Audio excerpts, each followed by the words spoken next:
हो गई त्रेता युग की बात। अब आ जाओ द्वापर युग में, जब भगवान कृष्ण का जन्म हुआ और शिव जी दर्शन करने गए।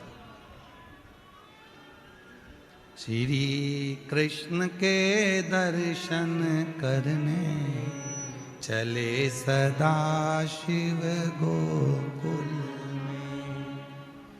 गली गली में शोर मचावे चले सदा शिव गोकुल में। अब आ जाओ द्वापर में, भगवान कृष्ण के दर्शन करने आए। यशोदा जी ने भी लाला का दर्शन कराने से पहले धन दिया, दौलत दिया, संपदा दी, पर नहीं दिया बेटा। पर भगवान ने कुछ नहीं लिया, दर्शन, केवल दर्शन। कई लोग मिलेंगे आपको जो आपसे कहेंगे शिव जी के मंदिर में जाया करो तो शंकर जी से कुछ मत मांगा करो। कई लोग मिलेंगे जो आपसे कहेंगे शंकर जी पे चढ़े हुए जल का आचमन मत करा करो। कई लोग मिलेंगे जो कहेंगे शंकर जी पे चढ़ा हुआ जल मत पीना। कोई कहेगा बेलपत्र मत खाना, कोई कहेगा ये मत करना, कोई कहेगा वो मत करना। उनको हाथ जोड़कर कह दो कि वो मेरा बाप है, वो मेरा पिता है। शिव महापुराण में लिखा है, कायिक, वाचिक और मानसिक तीन पाप शंकर जी को चढ़े हुए जल का आचमन करने से तुरंत समाप्त हो जाते हैं। और सियोर वाले महाराज की बात मत मानना, बिल्कुल मत मानना। सियोर वाले बाबा को सुनने आए हो पर उनकी बात मत मानना। आप तो गीता प्रेस गोरखपुर की शिवपुराण लेकर आओ, उसकी विद्येश्वर संहिता पढ़ो। उस विद्येश्वर संहिता में तुम्हें मिलेगा कि भगवान शंकर पर जल चढ़ाकर उस जल का आचमन करने से, उस जल को पीने से तीन ताप समाप्त हो जाते हैं, कायिक, वाचिक और मानसिक। तीन ताप समाप्त। आप तो उनका स्मरण करो, पाठ करो। गीता प्रेस गोरखपुर की शिवपुराण लेकर आओ, उसको पढ़ो, अध्ययन करो।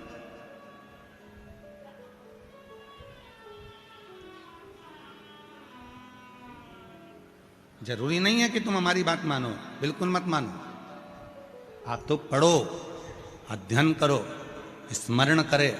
और जितने शिव भक्त इस जयपुर की पवित्र धरा पर सारे पंडालों में बैठे हुए हैं उनसे भी, और जितने आस्था चैनल पर सुन रहे हैं, जितने फेसबुक यूट्यूब पर सुन रहे हैं, जितने सोशल मीडिया पर श्रवण कर रहे हैं, उनसे भी निवेदन करूंगा, जिस दिन तुम्हारा भरोसा पक्का हो जाए कि कोई मुझे नहीं देगा, देगा तो मेरा बाप, मेरा शिव देगा, उस दिन शिव की शरण में जाओ। पड़ोसी को कितना भी चाय पिला लो, पड़ोसन के घर के कितने भी बर्तन धो लो, पड़ोसन के कितने भी अचार खिला दो, पड़ोसन के घर की माता जी को कितनी भी साड़ी पहना दो, पर पड़ोसन के पास करोड़ों का धन होगा पर वो अपनी प्रॉपर्टी तुमको नहीं देगी। मेरी बहुओं से निवेदन है, मौसी सास को कितना भी तुम पांव पड़ लो, मामी सास के कितने भी पांव पड़ लो, चाची सास के कितने भी पांव पड़ लो, ताई सास के भी कितने पांव पड़ लो, पर वो तुम्हें सोने की चैन नहीं देगी। सोने की चैन भले सास से कितना भी झगड़ा हो जाए, लड़ाई हो जाए, पर आखिरी में जब बंटवारा होगा तो सास की सोने की चैन तुझे जरूर मिलेगी। वो ताई सास नहीं देगी, वो चाची सास नहीं देगी, वो मौसी सास नहीं देगी, वो मामा ससुर नहीं देगा, वो पड़ोसन नहीं देगी, वो रिश्तेदार नहीं देंगे, वो कुटुंबी नहीं देंगे। आखिरी में वो चैन तुझे तेरी सास की तुझे ही मिलेगी। भले वो लड़ाई हो, झगड़ा हो, कितना भी विवाद हो, पर देगी वही। उसी तरह तुम सब दूर घूम कर आ जाओ, आखिरी में शांति, वैभव, धन, दौलत, संपदा और जीवन का सुख कहीं नहीं मिलेगा। वो मिलेगा तो शिव की शरणागति में ही मिलेगा, शंकर के पास।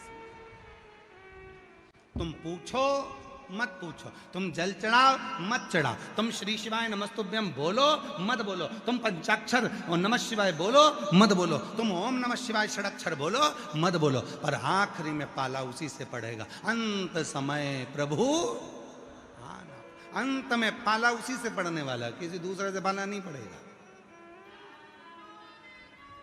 पाला उसी से।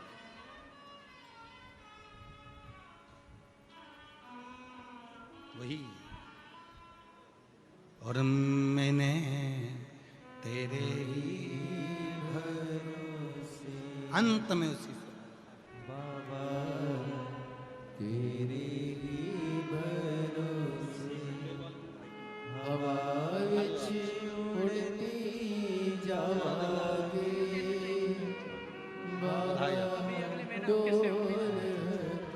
आप ही के भाई का नौकरी लगा है, अभी उदयपुर ट्रेनिंग में है। एक बार जोरदार ताली बजाओ प्रीति खंडेल।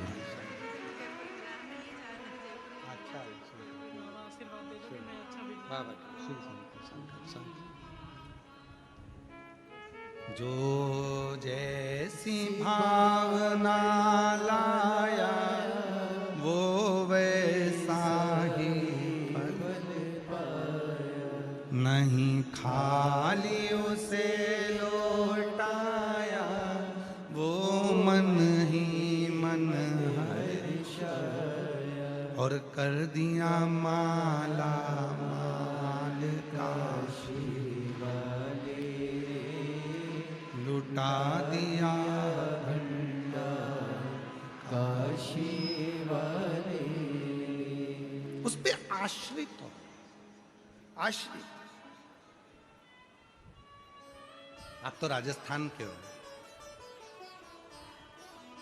मेवाड़ के राजा बप्पा रावल जी,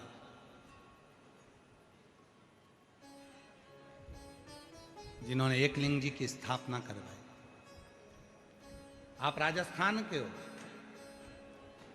उदयपुर से 22 किलोमीटर की दूरी पर भगवान श्री एकलिंग जी का मंदिर है। गए हो कभी कि नहीं गए? गए हो सब? मेवाड़ के राजा बप्पा राव जी,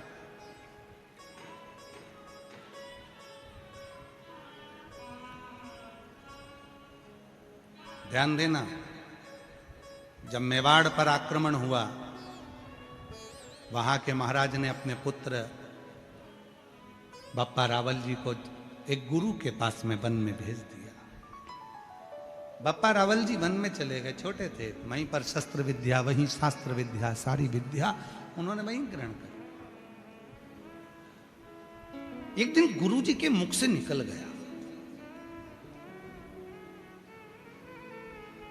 वीरों की भूमि है राजस्थान,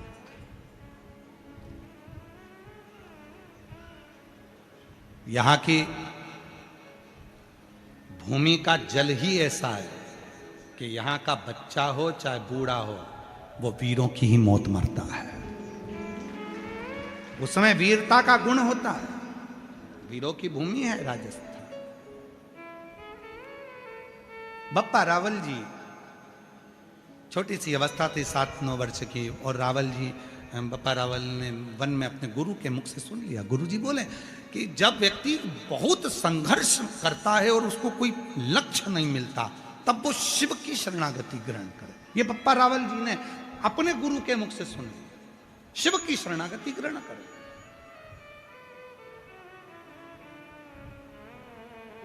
और बप्पा रावल जी ने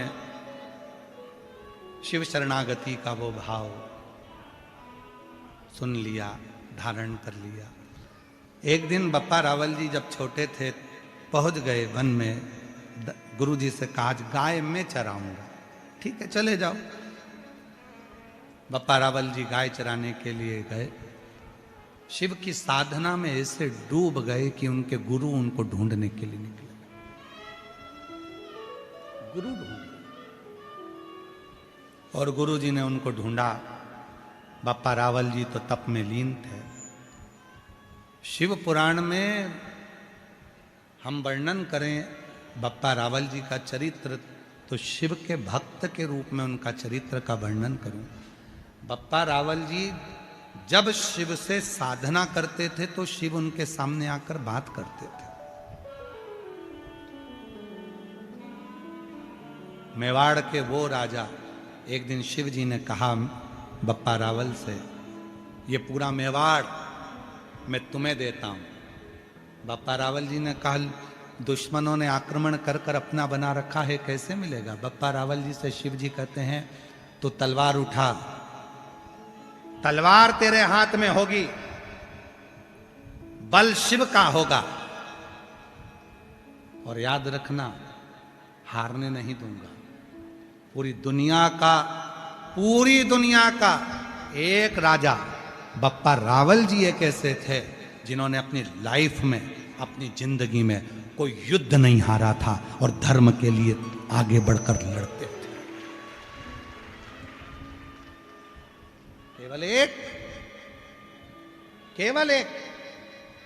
भारत की भूमि के एक मेवाड़ के राजा बप्पा रावल जी एक ऐसे थे जो किसी युद्ध को नहीं हारे, सब युद्ध जीता।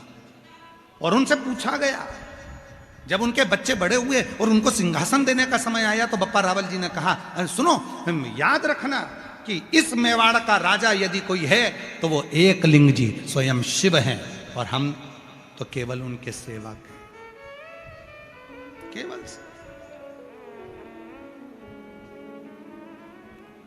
हम केवल सेवक। अब कितना विश्वास होगा। उन्होंने अपने बच्चों से कह दिया, आज भी मेवाड़ में राजा एकलिंग जी को ही माना जाता है।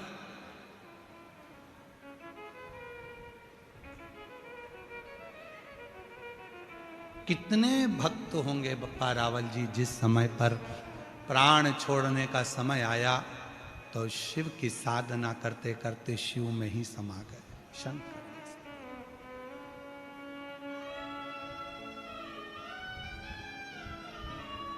शिव में।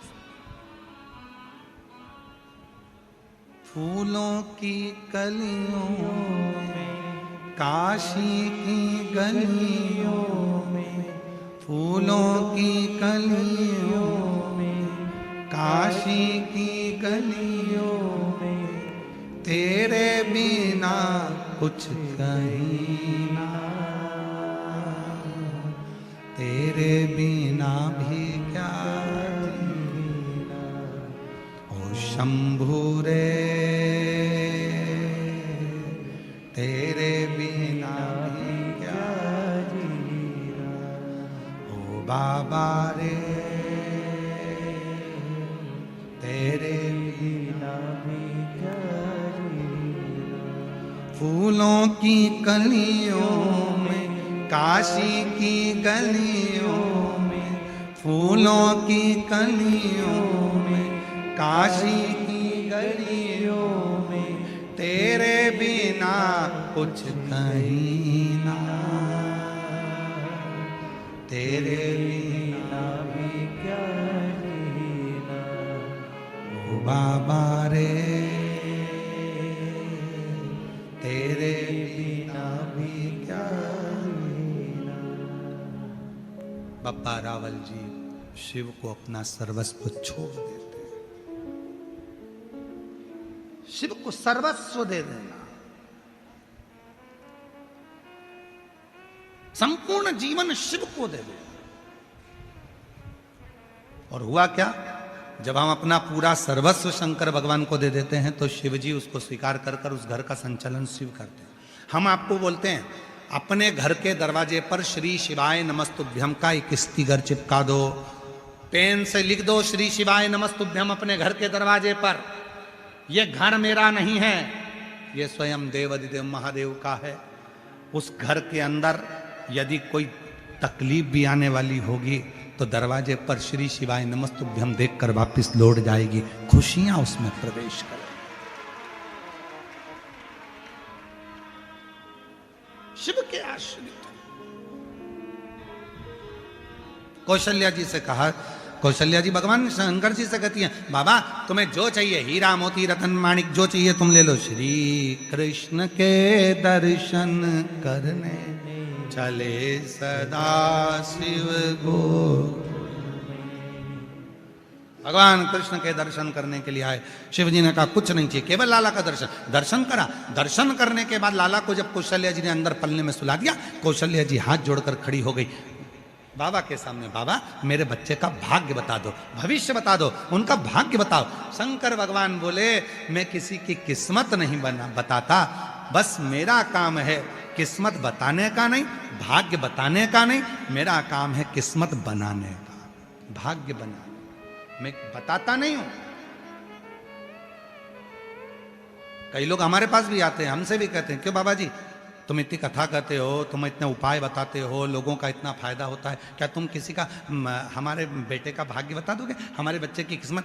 अरे बाबा हमारे अपनी किस्मत हमें नहीं मालूम तो हम तुम्हारी क्या खाक बताएंगे?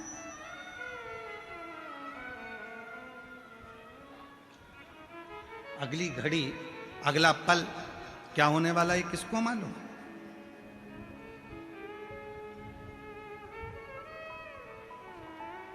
नहीं। हां, इतना जरूर है, हम किस्मत नहीं बता सकते, पर इतना जरूर है, शुमा हम बाबा भाग्य बताएंगे? नहीं, नहीं। जिसने अभिमान को छोड़ दिया, शिव उसका हो गया। अभिमान है तो शिव अपने पास नहीं रखेंगे। माता सती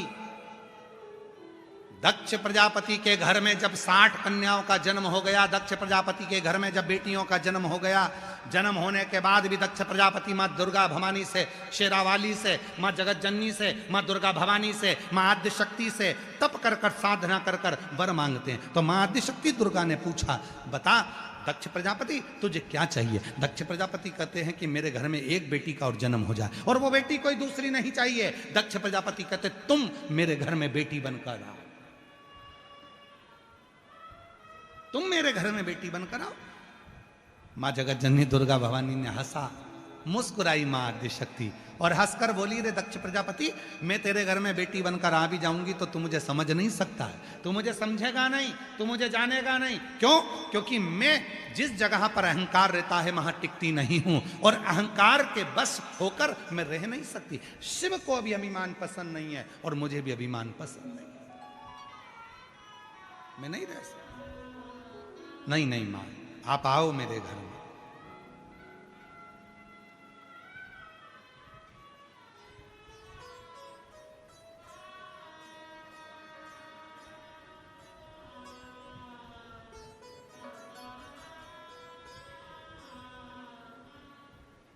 आई मां जगत जननी,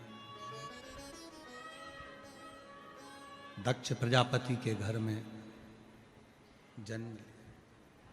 स्वयं मां आद्य शक्ति दुर्गा भवानी ने माता रति के गर्भ से सती बनकर जन्म लिया।